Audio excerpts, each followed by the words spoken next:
Buenas tardes, mi nombre es Ivonne Olmos.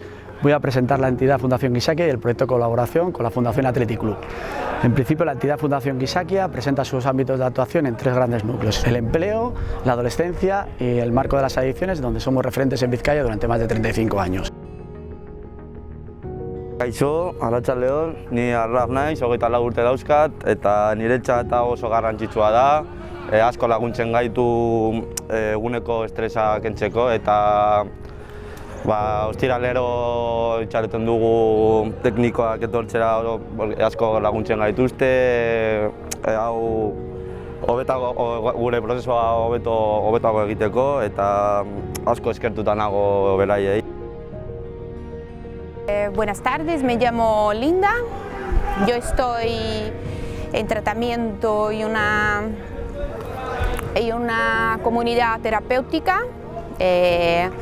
Está la Fundación Athletic, que me encanta y me está ayudando muchísimo a crecer como persona, a entrenar una vez a la semana, y es genial. Los entrenadores también aportan muchísimo y estoy muy contenta con la Fundación Athletic.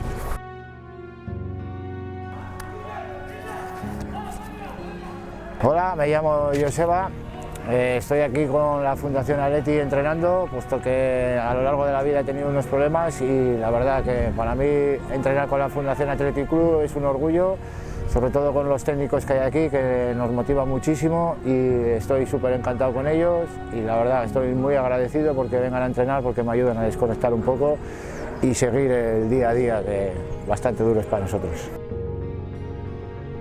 Para la atención de Fundación Gizakia, que la entendemos de manera integral, introducir el deporte no era algo novedoso.